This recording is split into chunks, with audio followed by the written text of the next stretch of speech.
we could all come together.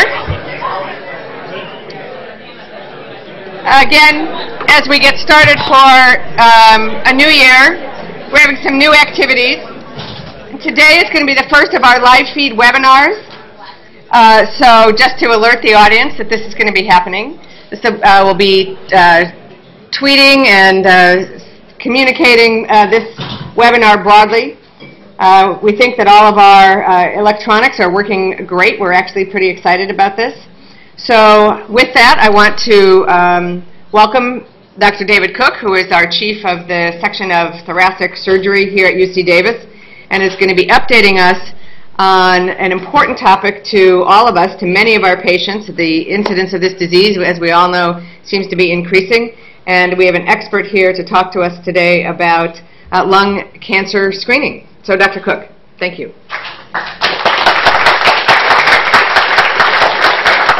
Thank you, Dr. Farmer.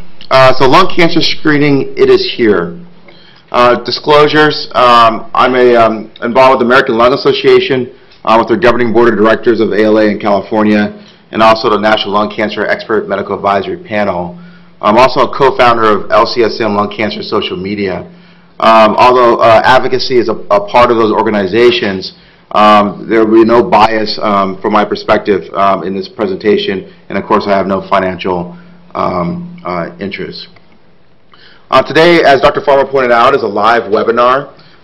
So all of you out there who are watching us, thank you for joining. You can also follow us on Twitter using hashtag UCD Surgery, and feel free to ask questions via Twitter. We've also had questions sent to us in advance from interested parties throughout the country, and so we'll answer those questions at the end as well.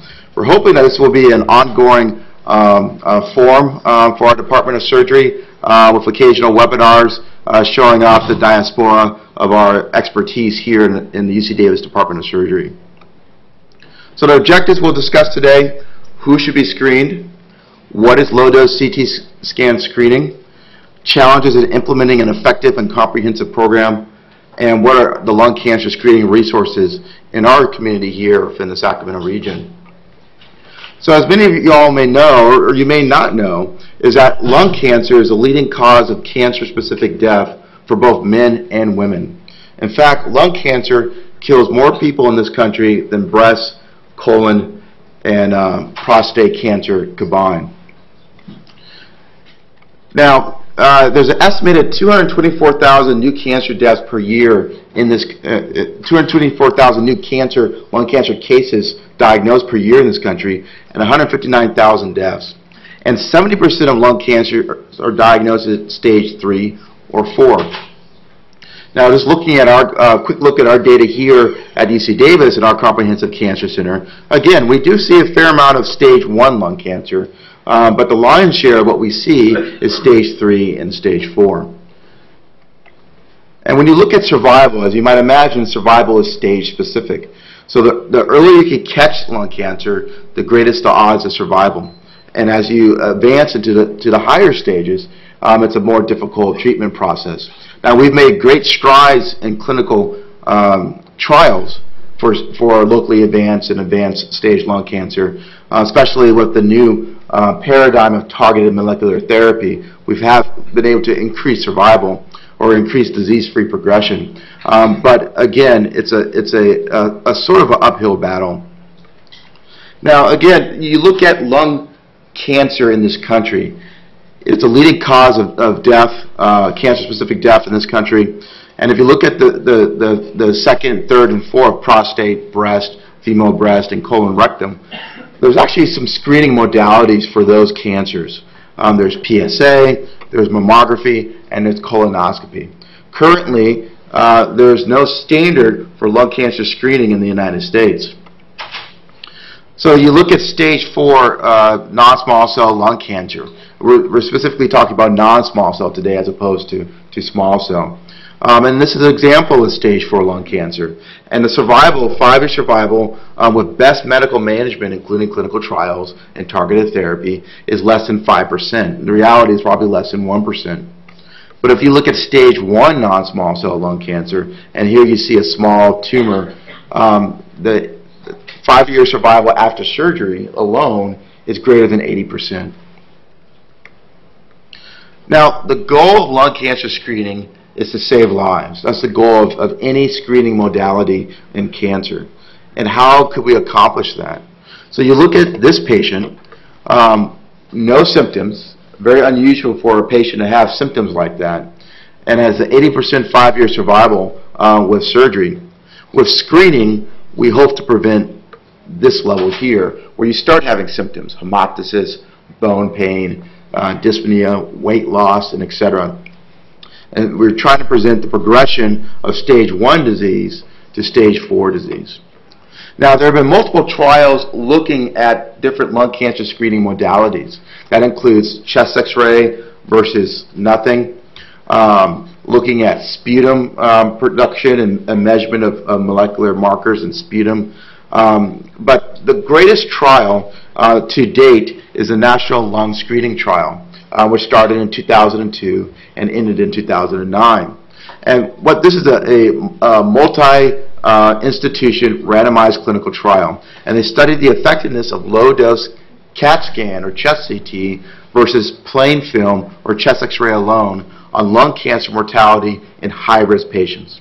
And they define high-risk patients as age 55 to 74, greater than 30 pack years. So pack years is how many packs per day you smoke times the number of years that you smoked.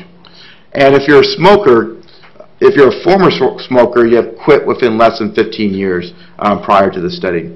And they enrolled 53,000 patients into the study, and the median follow-up was 6.5 years. Now keep in mind, 53,000 patients enrolled in the study. This number will be relevant later on. This study cost $250 million to implement. So this study, that number will be addressed later on. So again, National Lung Screening Trial, or NLST, is what you'll hear. This is the cohort or patient population that they analyzed, greater than equal to 30 pack years, active smoker, or quit within 15 years. Sorry, we should need to change that. And age 55 to 74. The patients were randomized to either low-dose CT or chest x-ray. They got the screening modality in 3 years. So T0 is the day of enrollment or the year of enrollment, followed by the next year, followed by the next year.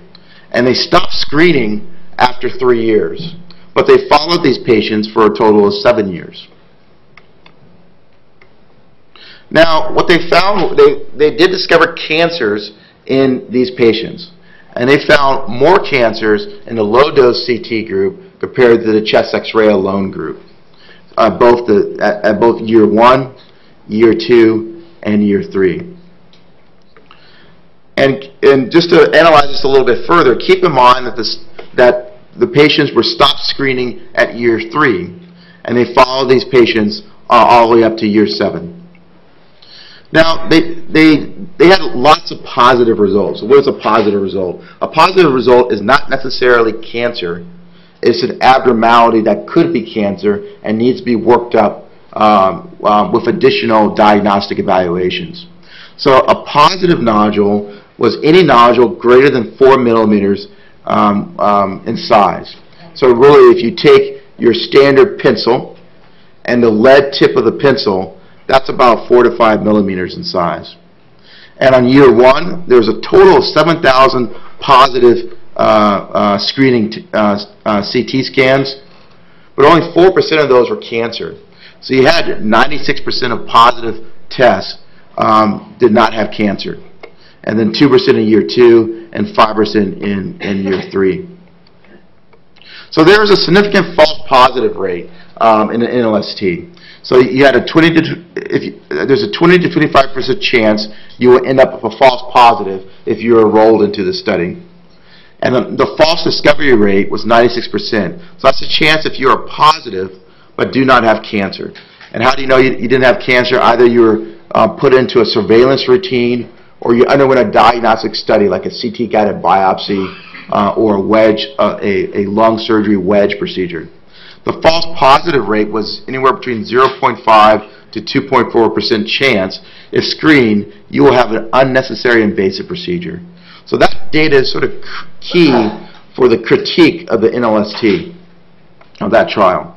However, that being said, there was a 20% reduction in lung cancer-specific mortality with low-dose CT scan compared to plain chest X-ray. And there's a 6.7% overall reduction in mortality with low-dose CT scan.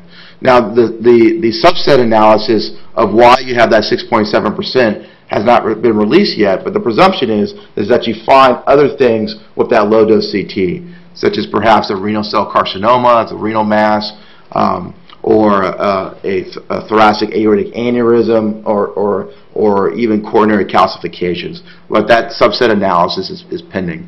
But you had a cancer-specific reduction in lung cancer mortality by 20%. And what the study analyzed was that you need 320 persons to be screened to prevent one death. What's also very important and exciting about this trial is that the trial showed a stage shift. So if you remember from that previous slide, the majority of lung cancer is diagnosed at stage 3 or 4, where the mortality is difficult. However, in the NLST, 70% of the lung cancers diagnosed were early stage, with only 30% at less stage. Now, this 70% number were for years 1 through 3. The overall overall stage breakdown, that means if you follow these patients for a total of 7 years, was 50% for stage 1 and still 30% for stage 3 or 4. And so keep in mind these patients were stopped screening at year 3. So the presumption is that if you kept screening from year 7, then the amount of positive screens in early stage disease would be higher, and this 50% number, which is the official number for the study, could be diluted. Now, if we adopted the NLST protocol, what would be the annual number of lung cancer deaths avoided? And there have been a couple of groups that have analyzed this using modeling. So Ma et al. And published in 2013 looked at the year 2010, and there were around 8.6 million Americans who fit the NLST criteria. So if you keep in mind age 55 through 74, 30 pack years or more, if they quit within less than 15 years. And what they determined was that 12,000 lung cancer deaths would be avoided each year. Pinsky et al. In an earlier study saw that the NLST covers about 6% of the U.S. population age greater than 40. And the NLST protocol would detect 27% of lung cancers in this country. So a very significant number. But the question is, how does lung cancer screening compare to other organ system screening, such as breast and colon? So let's go back to that false positive rate that we determined, which seemed very high. Now, the false positive rate was 20 to 25%, but if you compare that to mammography, it's about 10 to 12% for mammography for the quote-unquote callback. Okay, so you get a mammogram and you get called back to follow up on some result of the mammogram or some inability to determine that rate.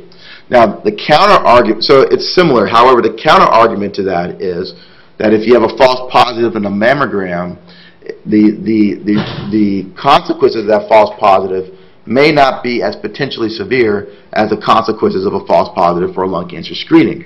For instance, you might end up going to surgery for a false positive for lung cancer screening, and then you have all the sequelae of potential complications from surgery or an invasive needle procedure.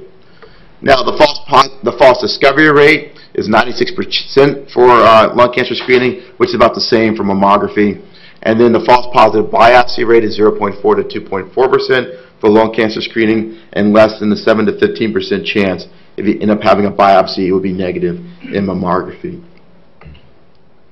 Now, let's go back to the number of persons screened to prevent one death. If you look at the NLST trial, it requires 320 persons screened to prevent one death from lung cancer. You compare that to mammography, it could be for a younger patient, it could be 1,900 patients screened. For 60 to 79, 337 patients screened, similar to NLST. Fecal occult blood over a 5-year period, 1,400 patients need to be screened.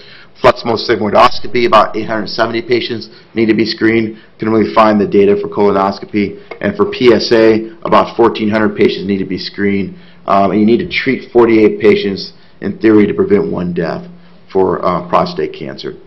If you look at costs per life saved, lung cancer screening cost per life saved would be below $19,000 per life saved, which is below cervical, colorectal, and breast cancer in 2012 dollars.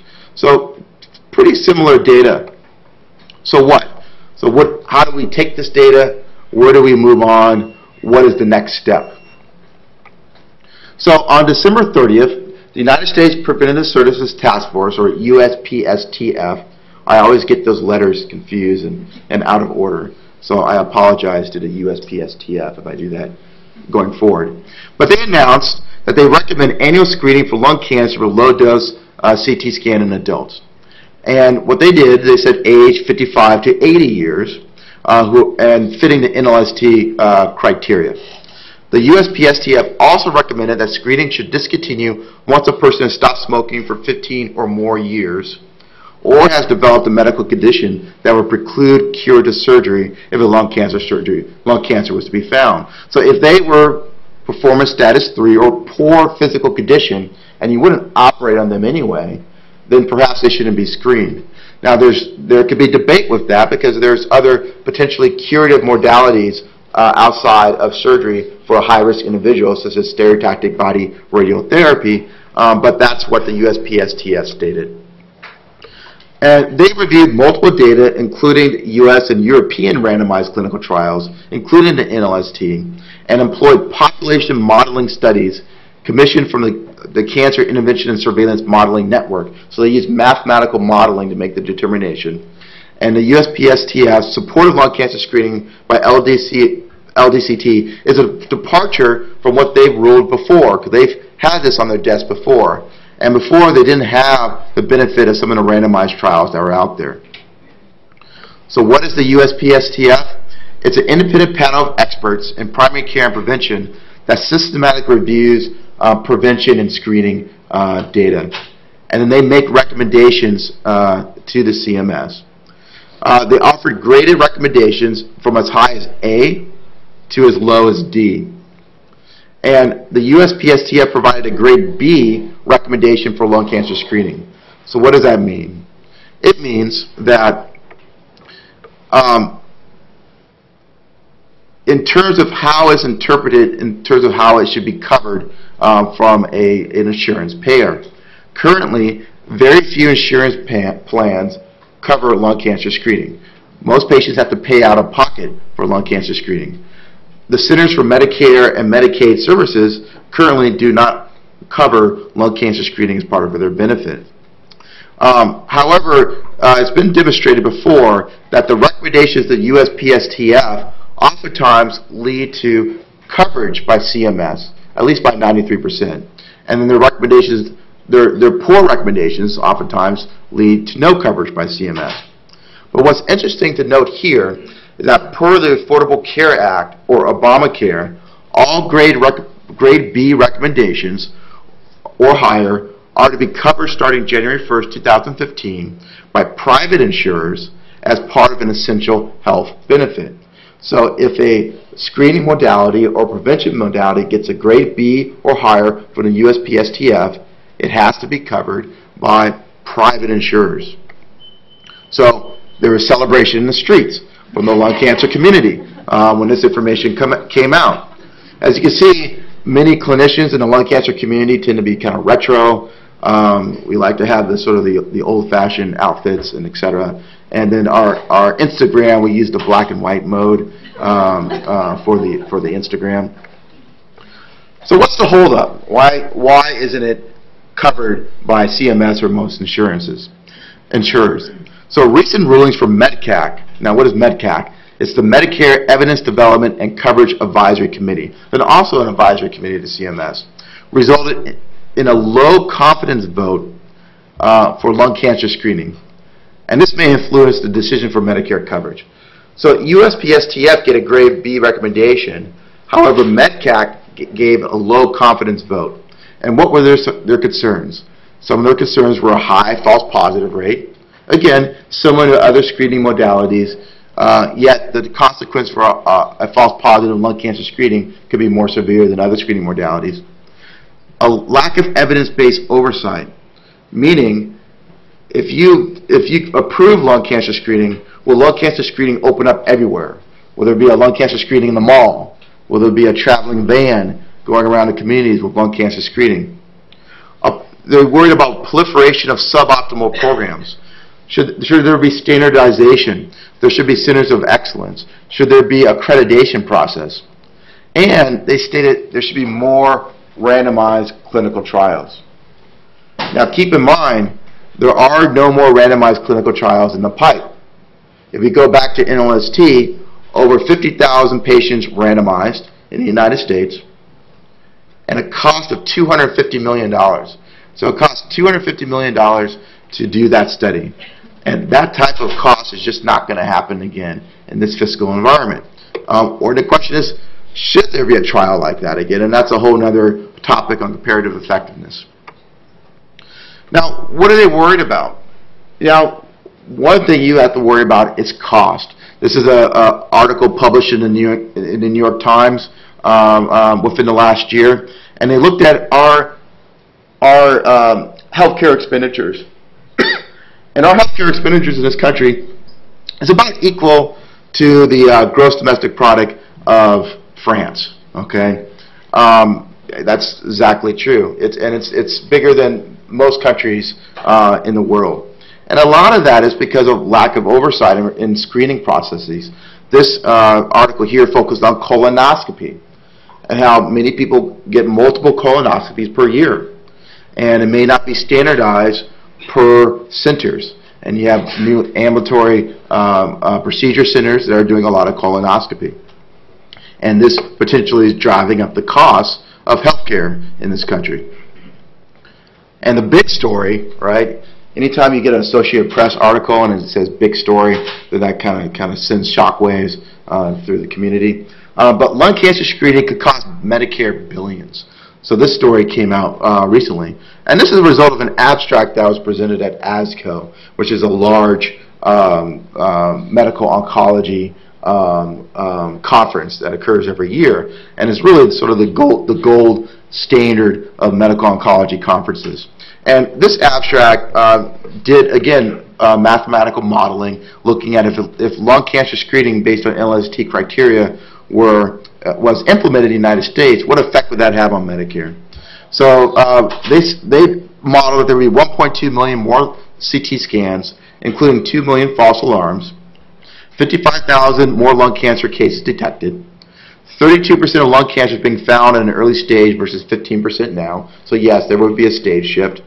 However, there would be $9 billion in new costs, $5.6 billion for CAT scans, $1.1 billion for biopsies and other tests, and $2.6 billion more for cancer treatments. So that's a huge number. That sounds like a large number, but if you distill it down more, that would add $3 more per month for Medicare premiums.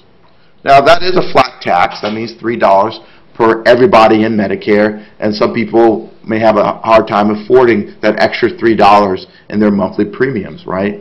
So that's $36 per year. But it's per person. That's not as significant as you expect from those overreaching numbers of $9 billion. Now compare that to another study that was done, not for Medicare, but for a private insurer, and they found that mammography increased monthly cost by $2.50. So a similar cost increase between lung cancer screening and mammography. We'll talk a little bit about these costs just briefly at the end. So who supports lung cancer screening? So basically when you're a kid and you ate that Campbell's alphabet soup and you shook it around and you just took some random letters out, that's who supports it, okay? So, including, I'm a surgeon, so including groups like the American Association for Thoracic Surgery and the Society of Thoracic Surgeons, the STS especially, and specifically Doug Wood from Seattle, has been a big advocate for this procedure. And he's even said that this is the greatest advance in lung cancer treatment in his lifetime. advocacy groups such as the American Lung Association and American Cancer Society, scientific-based groups such as the NCCN, as well as groups that many of us are a member here, such as the American Medical Association, and importantly, the American College of Radiology. So the people who would be burdened with reading all of these CAT scans, which you might say, well, why should I have to sit here and read all these CAT scans? Support it, and that's key. Also, Congress supports it to some degree, which is surprising. This is a press release from Senator Feinstein's office, our senior senator here in the state of California, and she, in a bipartisan collaboration with the Republican senator from Georgia, urged CMS to prioritize lung cancer screening. So this initiative came after the MedCAC ruling. And these are all the other senators who supported that initiative. And you can see there are R's here, and there are D's here. There are West Coast, Midwest, East Coast. There's even an independent mixed in here. So a rare bipartisan movement of support, and this is for lung cancer screening. And there's also interest here at UC Davis within our primary care community. So we did a sort of informal poll of our family medicine and internal medicine docs who do primary care, and we asked them, if your patient fit the demographic risk factors, would you recommend a low-dose lung cancer screening CT? And this poll was administered before the USPSTF recommendations, and 70% agreed that they would recommend this, and 30% said maybe, and there are no disagreements. So when you go back to MedCAC's ruling, it really raises the notion that there's a difference between a lung cancer screening program and a comprehensive lung cancer screening program. So a lung cancer screening program that you can see in the mall, in a van, with music and maybe ice cream, or a true multidisciplinary comprehensive lung cancer screening program where multiple stakeholders are involved with the care of a patient. So a comprehensive lung cancer screening program should look a little bit like this. So in the center, there should be low-dose CT screening with a standardization of the dosage for that CT scan, how it's administered, no IV contrast, and a standardized reporting method, and communication with the primary care physician. Continuous Quality Initiative, or CQI, or what we say is M&Ms. So there needs to be a panel that reviews all the cases and determines if a patient was screened appropriately, were they an appropriate candidate, looks at the dosages, and etc.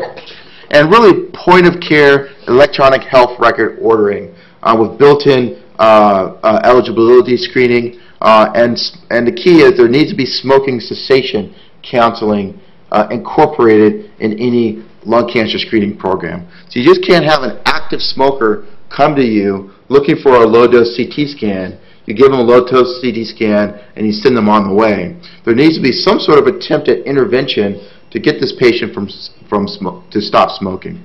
So we do have a UC Davis Comprehensive Lung Cancer Screening Program here. It's called CLSP. When we were developing this, we originally called it UC Davis Breathe Life, and we were moving forward with the whole process of the development of this program, and we had a really cool name, Breathe Life. It was awesome. And then at one of our planning meetings of our task force, someone said, "Does anyone else use the title Breathe Life?" And I said, "No, I have never heard of this before. This is really cool. It's our title." I said, "Well, why don't you Google it?" So we all got on our iPhones, and Breathe Life has already been taken. None of the other names sounded good, so it's CLSP. That's our lung cancer screening program. So currently we target two populations.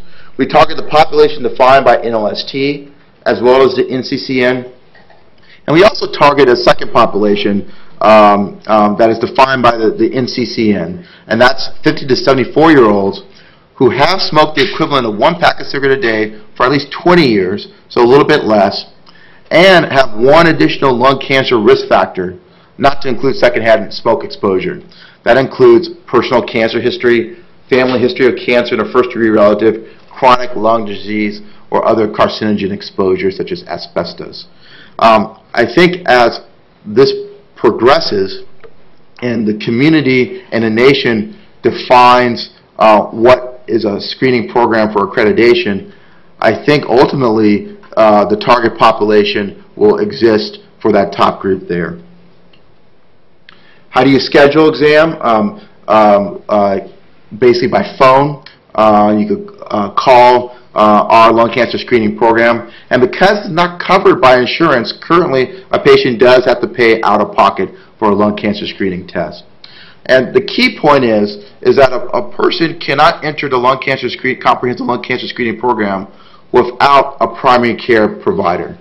And why is that important? Because what you want, you need to have checks and balances. If there's a positive result, either you meet with a lung cancer screening counselor, which we do offer from a thoracic surgery as well as a pulmonary standpoint, we alternate, or the information has to go back to a primary care provider with recommendations on what the follow-up is, or else you risk a patient being lost to follow-up. So that's why in order for a patient to get a lung cancer screening exam here, they need to have a primary care provider. And note I say primary care provider, that includes physician or physician assistant or nurse practitioner. And we do have it built into our electronic medical record here at UC Davis. Now, we talked about standardization. So the American College of Radiology has just released a standardized assessment of a low-dose CT screen with escalating levels of worry and with recommendations. So at a LungRADS 3, similar to a mammography score, as LungRADS 3 recommended 6-month follow-up CT scan, LungRADS 4A or 4B increasing evaluation. And then a category for significant other, so if a incidental finding that needs follow-up was identified, this is stated here. So what do we hope to achieve? So the ideal comprehensive lung cancer screening program would have all of these elements in it. So again, at the center is a standardized low-dose CT scan, point-of-care electronic health ordering with built-in eligibility, and even smoking cessation built into that. We do have those opportunities here with the UC Tobacco Cessation Network, where they have that two-way point-of-care electronic health record ordering, where you can order what's called a smoking quit line. It goes to UC San Diego for our patients, and then an individual there will actually call our patients and do smoking cessation counseling over the phone. And if our patients qualify for Medi-Cal, there's opportunities for free smoking cessation aids. Ideally, there would be a clinical and radiographic data registry. There would be a biorepository for tissue and blood that's stored long term, and a bundled payment model. So we talked about escalating costs of screening. It's potential for low-dose CT screening to serve as a healthcare resource efficient model for all of screening. So develop a bundled payment model where you have a point-of-care bundled payment, and you can't exceed that point-of-care bundled payment, and then you use CQI to make sure that the diagnostic modalities that are used fit what occurred in NLST. So every single person who has a lung nodule is not automatically going to a needle biopsy and driving us costs. Every single person with a lung nodule isn't automatically going to surgery and driving up costs. And you're not getting a CAT scan every 2 months. And then other things, education. So we need to educate our trainees and our students. Research, can we find a better way for identifying lung cancer based on our clinical and biorepositories? Connections to the centers of excellence, both at our institution and institutions across the country. And again, executive leadership for CQI, that continuous quality initiatives, and extramural grant opportunities, so for looking at other research opportunities and leveraging extramural funds. But for any goal, for any lung cancer screening program, the primary goal is to save lives. That is the goal for any lung cancer screening program. So these are the individuals who either made up our lung cancer screening task force here at UC Davis in the beginning, or came up involved later on as we evolve our lung cancer screening program. So individuals from thoracic surgery. The key is radiology, of course, to get buy-in from radiology, pulmonary medicine, medical oncology, primary care, and medical informatics.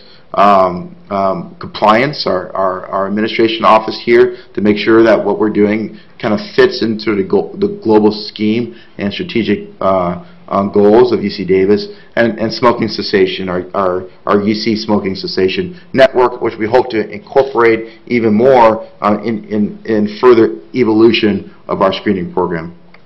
And in regards to this webinar, I'd like to thank Terry, Karen, Dorsey, and Valerie for getting this webinar, our inaugural UC Davis Department of Surgery webinar series up and running. Thank you. I'm happy to take any of your questions.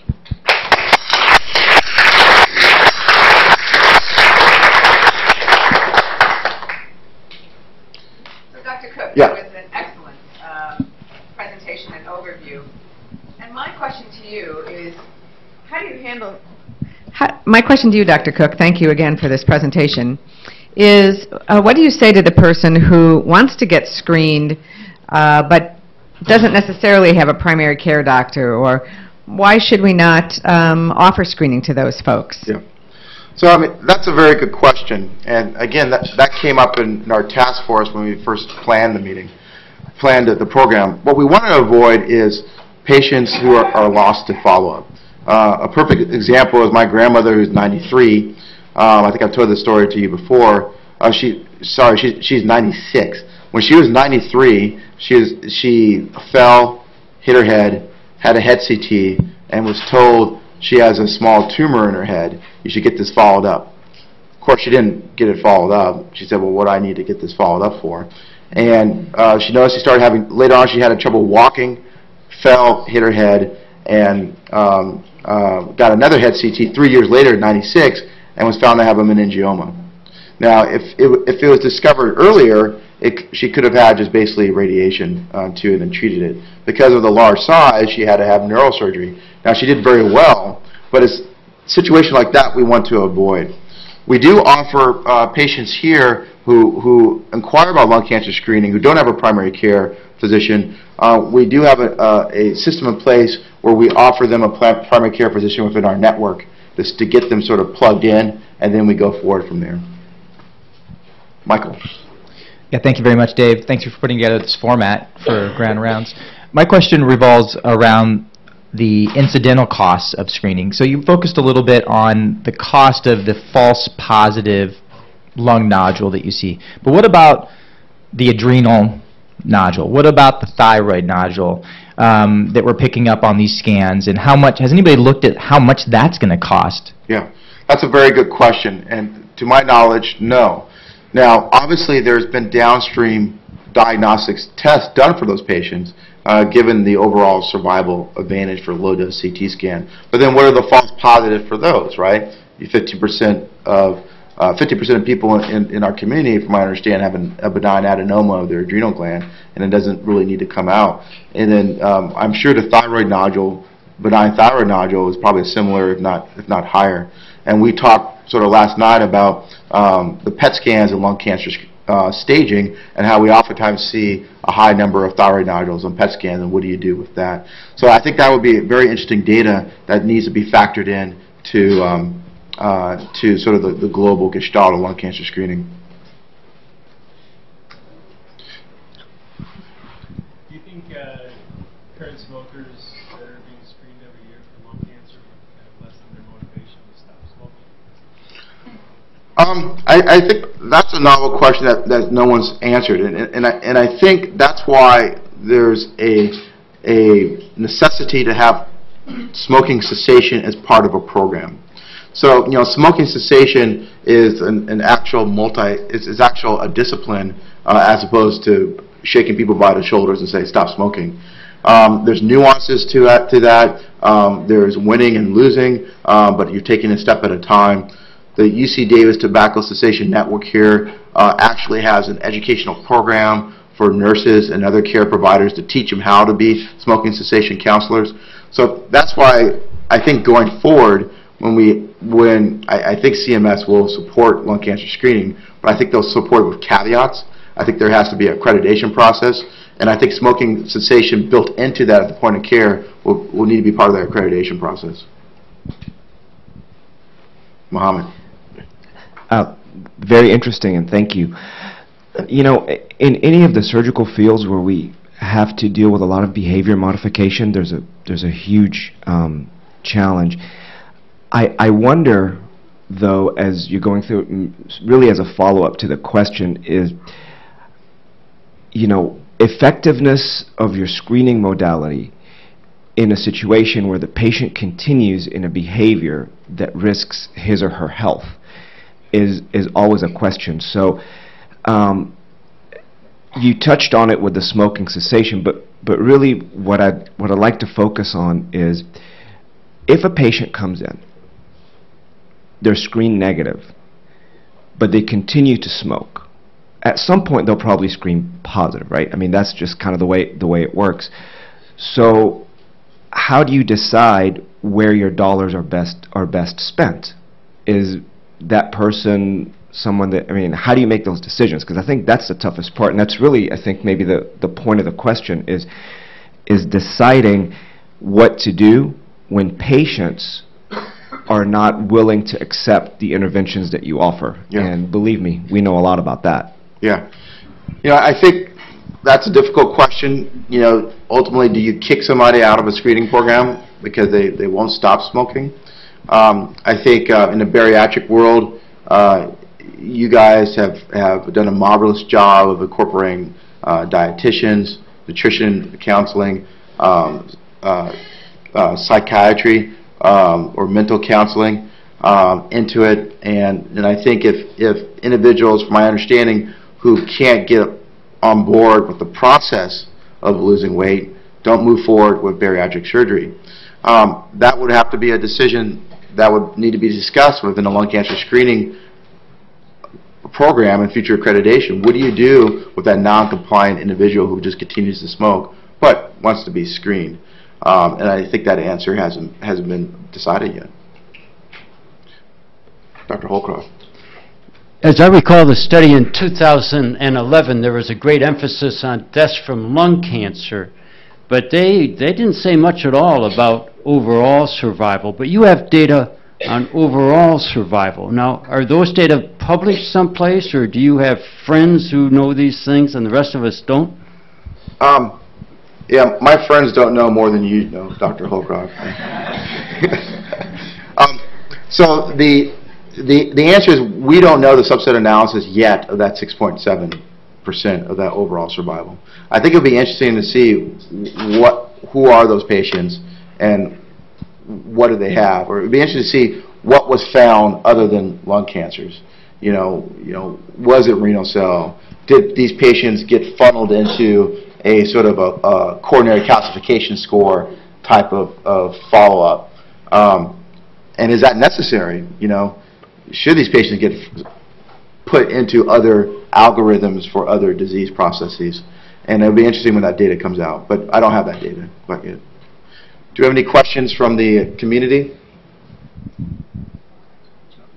Sure.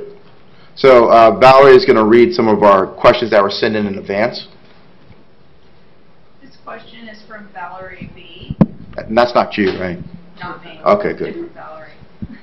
My question is, once a person has a low-dose CT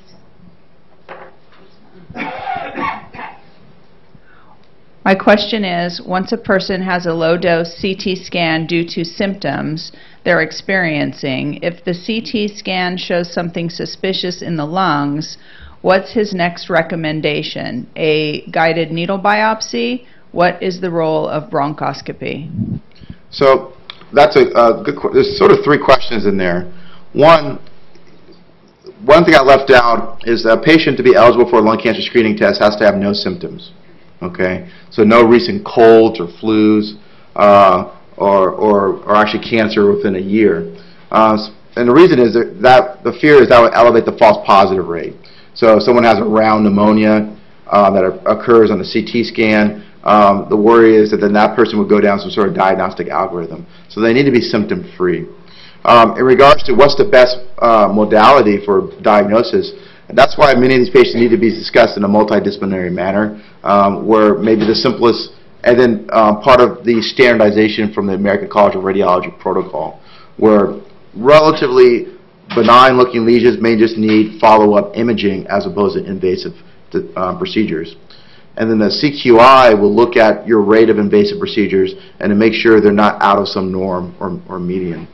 And then bronchoscopy as a screening modality is not supported. However, bronchoscopy, especially navigation bronchoscopy, which we have here, can be used for diagnostic testing when an abnormality is found. We have a question from James T. What is the determining factor for implementation of this screening method? Well, as mentioned before, the determining factor is the NLST, but ultimately it's going to be decided if it's going to be covered by CMS and then ultimately covered by other insurers, is a standardized accreditation process.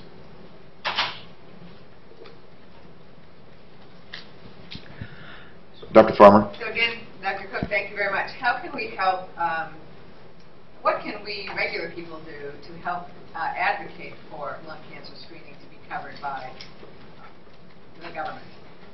Well, you could talk to your congressperson, and although Congress has supported lung cancer screening, giving their support and showing that you're behind them is an opportunity. CMS has emails that you can find online, and CMS has Twitter accounts that you could send them a tweet as well. There was a large online change.org petition that went out in support of lung cancer screening. But also talk to your primary care doctor and let them know that you feel lung cancer screening is a viable thing, because at the end of the day, they're on the front lines. Do you have anything from Twitter?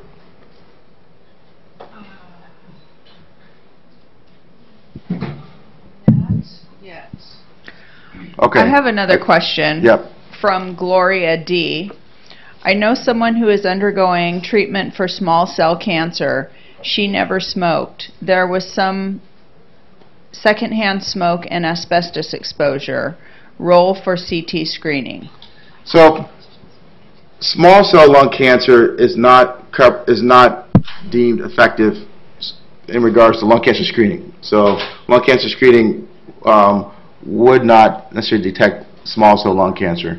But that goes to a sort of a broader point of what's called indication creep. So, meaning that you have a standard indication for a screening modality, but you start going out of that indication to fit into screening. For instance, we talked about, what if I have a family history but I'm a never smoker? What if my sister has an EGFR mutation and developed lung cancer? Should I be screened? And the answer is no, not as part of a comprehensive lung cancer screening program that fits sort of all that criteria. And those are sort of tough decisions that have to be made. But really, for a program to work, it has to be based on evidence-based medicine. And currently, the only evidence-based medicine that we have are for patients in that high-risk population. Are there any other questions? Dr. Hundle. I really enjoyed your talk and your discussion of the risks and benefits and costs and how this weighs against other screening modalities was great. A lot of the cost of this methodology comes from the biopsy. And in our age of technology pushing out the frontiers, I'm wondering if there's an intermediate step between the positive CT-based screen and the biopsy. We've seen some things like use of hyperspectral imaging in dermatology and things like that, which actually are looking pretty good.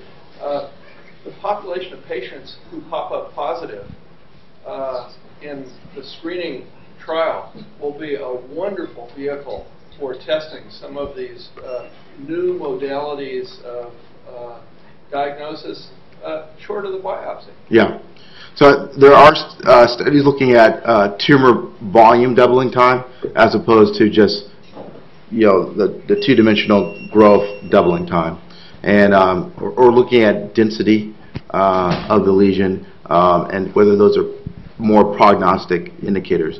I think the ultimate key is having a clinical and radiographic data registry that's linked to a biorepository to see, like you said, when you start having people pop up as positive, and then not only positive but have lung cancer, could you identify something else with that, whether it's a liquid screening like a blood marker or a sputum marker, or a specific radiographic modality that you can use, that whether we have technology now for or down the road, and retrospectively look at these individuals to see if we can make things better.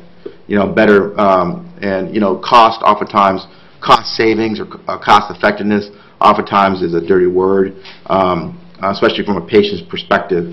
But really, healthcare resource efficiency. Can we make our healthcare more efficient and provide more value to our patients? At the end of the day, I think that, I hope, will be down the stream. If not, well, thank you very much. Thank you. And